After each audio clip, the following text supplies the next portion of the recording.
చింత సచ్చినా పులుపు సావదని సామెత మన పెద్దలు చెప్పిండ్రు. అట్లనే ఈ రోజు గత టీఆర్ఎస్ ప్రభుత్వం బీఆర్ఎస్ గా మారి ఓడిపోయినా కూడా మొన్న ఎన్నికల్లో అసెంబ్లీ ఎన్నికల్లో ఓడిపోయినా కూడా ఇంకా మరి మేమే అధికారంలో ఉన్నట్టు మేమే అంతా అన్నట్టు కేసీఆర్ మార్కే పెద్దది, సీఎం నథింగ్ అని మాట్లాడిండ్రు. కాబట్టి సీఎం వద్దు, మీకు కేసీఆర్ మిగిలాలి, బీఆర్ఎస్ వద్దు, టీఆర్ఎస్ఏ మీ బతుకులు అని ఈనాటి తెలంగాణ ప్రజలు తీర్పిచ్చినా కూడా ఇదంతా ఎందుకు మాట్లాడుతున్నారో మనకు తెలుసు. వాళ్ళు చేసిన అవినీతిని బయటికి తీసుకురావద్దు, వాళ్ళు చేసినటువంటి మోసాలు, వాళ్ళు చేసినటువంటి స్కాములు బయట పెట్టొద్దనే డైవర్షన్ లో తెలంగాణ కాంగ్రెస్ ప్రభుత్వం మీద ఏడుపులు, పిచ్చి పిచ్చి కూతలు కూస్తున్నారు. చెయ్య చాతగాని 10 ఏండ్లు మీ చేతికి తెలంగాణను అప్పచెప్తే సర్వనాశనం చేసి తెలంగాణ ప్రజలకి అప్పు భారం మోపి తెలంగాణ మొత్తానికి లక్షలాది కోట్ల అప్పుల భారం మోపిందే కాకుండా పైగా నీతులు శుద్ధులు చెప్తున్నారు. 45 రోజుల కాంగ్రెస్ ప్రభుత్వాన్ని విమర్శిస్తున్నారు. మరి 350 రోజులు ఇంటూ 10 సంవత్సరాలు ఎన్ని వేల రోజులైతే ఒక్కసారి గుర్తుంచుకోవాల్సినటువంటి అవసరం గత బీఆర్ఎస్ ప్రభుత్వానికి ఉన్నదని నేను హెచ్చరిస్తున్నా. మేమిచ్చిన హామీలు మేము నెరవేరుస్తాం. మేము 100 రోజుల సమయం అడిగాం.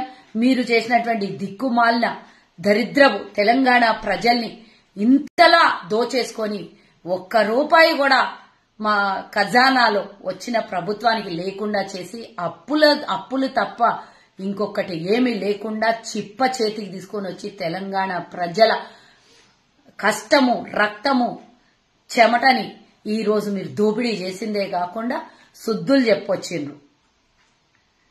ఇక నేను అన్ని మాట్లాడినా ఇప్పుడు కూడా మళ్ళొక విషయం చెప్పాలనుకుంటున్నా. అందరికి తెలిసిన విషయమే, 4-5 రోజుల నుంచి వైరల్ అవుతున్న విషయమే. అయినా గాని తెలంగాణ ప్రజలకి క్లియర్ గా అర్థమయ్యేటట్టుగా అర్థం చేసుకోవాల్సిందిగా గత ప్రభుత్వం చేసినటువంటి అవినీతిలో భాగంగా ఒక చిట్టా మొన్ననే బయటపడింది. మనకందరికి తెలిసినటువంటి విషయమే. మనం 1, 2 ఏ ప్రభాకర్ రావుకో, ఆ రావుకో, ఈ రావుకో 4-5 మందికి రిటైర్డ్ అధికారులను ఉద్యోగస్తులుగా నియమించుకున్నారనేది మనకు కొంతవరకు ఎన్నికల వరకు మనం చెప్పాం. గత 5 ఏళ్ల నుంచి చెప్తూనే వచ్చాం. కానీ దీంట్లో ఎంత పెద్ద అవినీతి అంటే రిటైర్డ్ అయిన అధికారులను కూడా ఉద్యోగాలలో పెట్టుకుని ఎంత పెద్ద అవినీతి చేశారో అనేది కూడా ఇందులో భాగమే కదా. ఈరోజు తెలంగాణలో ఉద్యోగాలు లేవు, ఉద్యోగాలు ఇయ్యట్లేదని అన్ఎంప్లాయ్మెంట్ యూత్ అందరూ ఎంతో మంది చచ్చిపోయారు, ఎంతో మంది ఆత్మహత్య చేసుకున్నారు. ఉద్యోగాలు రాలేదని నిరసనలు వ్యక్తం చేసిండ్రు, ధర్నాలు చేసిండ్రు, దీక్షలు చేసిండ్రు, అల్లాడిండ్రు. టీఎస్పీఎస్ తో మొదలు పెట్టుకుని రిటైర్డ్ ఉద్యోగస్తుల వరకు అవినీతి తప్ప వేరేదేం చెయ్యలేదు. యువతంతా ఈ రోజు నిరుద్యోగస్తులుగా రోడ్డు మీద పడితే రిటైర్డ్ అయిన వాళ్ళకి ఈ రోజు కొత్తగా అపాయింట్ అయిన వాళ్ళకి 20,000, 30,000, 25,000 జీతం ఉంటుంది. కానీ అదే రిటైర్డ్ అయ్యి మళ్లీ కంటిన్యూ గత 5-6 సంవత్సరాలు 9 సంవత్సరాల నుంచి ఈ వ్యవహారం నడుస్తుంటే లక్షలాది జీతాలు యువడబ్బ సొమ్మని తెలంగాణ ప్రజల సొమ్ముని పంచిపెట్టారు అని గత ప్రభుత్వాన్ని మేము నిలదీస్తున్నాం. ప్రజల పక్షాన, నిరుద్యోగ యువత పక్షాన మేము అడుగుతున్నాం. మరి ఒక్కొక్క ఉద్యోగానికి 1,50,000కు పైగా జీతం, సగటుగా సుమారుగా నేను చెప్తున్నది ఇంతే. ఇంకా దానికి ఒక్కొక్కరికి 7 లక్షలు, ఒక ఉద్యోగికి 7 లక్షల నెలకు జీతం అందిస్తున్నారు అంటే వాళ్లకున్నటువంటి దరిద్రం ఏందో. వాళ్ళకి కావాల్సిన వాళ్ళకి 7 లక్షల జీతం నెలకి అంటే ఒక సీఎం జీతం కన్నా ఎక్కువగా జీతం ఇచ్చి రిటైర్డ్ అయిన అంటే ఈ జీతం వచ్చే ఒక్క జీతగాడిది ఎంతమందికి నిరుద్యోగ యువతకి ఇస్తే పనిచేయగలుగుతారు చురుకుగా అనేది ఒక్కసారి ఆలోచించుకోవాల్సినటువంటి అవసరం ఉన్నది. రాజ్యం మీ చేతిలో ఉంది, అడిగే వాళ్ళు మీకెవ్వరు లేరు, అధికారం మా చేతిలో ఉంది. ప్రతిపక్షాన్ని మేము మాట్లాడనీయం, ధర్నాలు చేస్తే మేము అరెస్టులు చేస్తాం తప్ప, కేసులు పెడతాం తప్ప ఎవరిని మాట్లాడనీయమని గత ప్రభుత్వాలు వ్యవహరించిన తీరును చూస్తే 1,049 మంది ఉద్యోగస్తుల్ని, రిటైర్డ్ ఉద్యోగస్తుల్ని తెలంగాణలో పైసలిచ్చి పోషిస్తున్నారు. కొంతమంది ఉద్యోగానికి కూడా రాని వాళ్ళకి అపాయింట్మెంట్లు ఇచ్చిండ్రు, కొంతమందికి రిటైర్డ్ అయిన వాళ్ళకి కూడా జీతాలు ఇచ్చుకుంటూ పోయినారు. నెలకు 16 కోట్ల రూపాయలు తెలంగాణ ప్రజల నెత్తి మీద భారం పడుతుంటే కనీసం ఆలోచించినటువంటి ప్రభుత్వం ఎంత దుర్మార్గమో ఈ రోజు మనకు అర్థమవుతుంది. ఒక్కసారి నేను తెలంగాణలో మరి గత ఐటీ శాఖ మంత్రులు రేవంత్ రెడ్డి గారు దావోస్ లో మాట్లాడిన దాన్ని పెద్దగా చర్చలు జరిపినటువంటి ఈ బీఆర్ఎస్ తొత్తులకి నేను అడుగుతున్నా, మరి ఇట్లాంటి వ్యవహారం చేసినటువంటి మీ గత మాజీ మంత్రి ఏమనాలయ్యా? ఒక్కసారి చెప్పండి. ఏడుతో కొట్టాలి, ఏం చెయ్యాలి? ఇట్లాంటి తప్పుడు చేసినటువంటి 178 మంది ఒకే శాఖలో రిటైర్డ్ అయిన వాళ్ళు, అది కూడా ఐటీ సంబంధించినటువంటి వాళ్ళు 1.5 లక్షల జీతం తీసుకుంటున్నారు అని అంటే ఎంత వరకు కరెక్ట్ ఇది అని అడుగుతున్నాను. ఒక్కసారి ఆ వివరాలు నేను పెద్దగా చెప్పనవసరం లేదు, మనకు అందరికీ తెలుసు. కానీ ఒక్కొక్క డిపార్ట్మెంట్లలో ఎంతమంది పనిచేస్తున్నారో రిటైర్డ్ వాళ్ళు చూడండి. స్టేట్ వైడ్ గా 32 డిపార్ట్మెంట్లంట. అత్యధికంగా మున్సిపాలిటీలో ఐటీ శాఖ మంత్రి మున్సిపాలిటీ శాఖగా ఉన్నటువంటి డిపార్ట్మెంట్ లో 178 మంది, సివిల్ సప్లైలో 88 మంది, హయ్యర్ ఎడ్యుకేషన్ లో 77 మంది, ఇరిగేషన్ లో 74 మంది, R&Bలో 63 మంది. ఇవన్నీ పెద్ద శాఖలన్నీ పెద్ద మనుషుల దగ్గరనే ఉండే.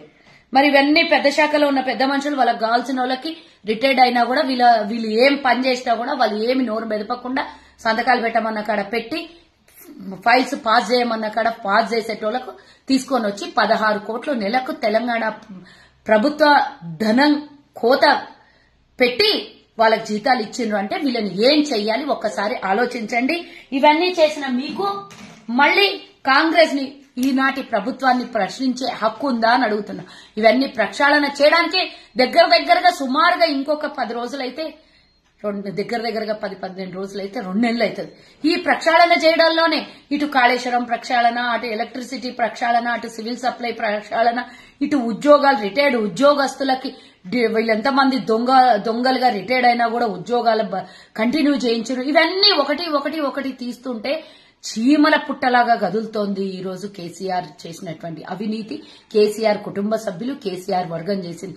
కాబట్టి ఒక్కసారి వచ్చే ఎన్నికలు చాలా ఉన్నాయి కాబట్టి ఆలోచించండి. ఒక్క ఓటు కూడా బీఆర్ఎస్ కేస్తే అవినీతికి ఓటేసినట్టు, ఒక్క ఓటు కూడా కేసీఆర్ వర్గంలో ఎవరన్నా పోటీ చేస్తే వాళ్ళకేస్తే మన సంపదని గతంలో వాళ్లకు దోచిపెట్టినా కూడా అవినీతికి మనం భయపడకుండా వాళ్ళకేసినటువంటి ఓటు అని ఒక్కసారి ఆలోచించండి. రాబోయే ఎన్నికల్లో పూర్తిగా తుడిచిపెట్టే అవసరం బీఆర్ఎస్ పార్టీ గత ప్రభుత్వంలో ఉన్నటువంటి ఈ నాయకులకి. ఈ అవినీతి బయటికి తీయాలి. మనమందరం బయటికి డెఫినెట్ గా ఈ అన్నిటి మీద అధికారులకి ఆదేశాలు జారీ చేయడం జరిగింది.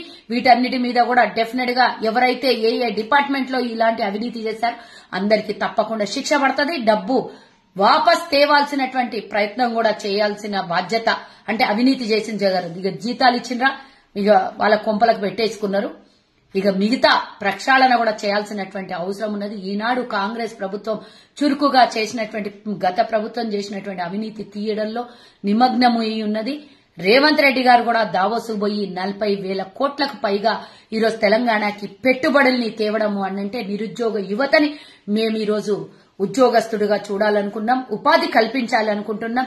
గత ప్రభుత్వం తెలంగాణను దోచుకున్నది. ఈ ప్రభుత్వం యువత ఉద్యోగానికి, భావి తరానికి, కుటుంబాన్ని ఆదుకోవడం కోసమే పని చేస్తోంది. ఇందులో ఎలాంటి సందేహం లేదు. ఇంకా కూడా రాబోయే కాలంలో ఈ 5 సంవత్సరాలు ప్రజల పక్షాన, ప్రజల కోసం ప్రజాపాలన చేస్తాము అని మేమందరం మీ ఆశీర్వాదం కావాలని కూడా కోరుకుంటున్నాం. మా ప్రభుత్వానికి ఆదేశాలు, సూచనలు, సలహాలు ఇయ్యడానికి మరి మీరందరూ కూడా మాతో వెన్నంటి మాకు ఆశీర్వదించి తెలంగాణ ప్రజలందరూ కూడా ఉండాలని కోరుకుంటున్నా. ఇలాంటి అవినీతి పరులైనటువంటి వాళ్లకు ఎంబడే శిక్షలు పడాలని కూడా మా ప్రభుత్వాన్ని నేను విన్నవించుకుంటున్నా. జై హింద్.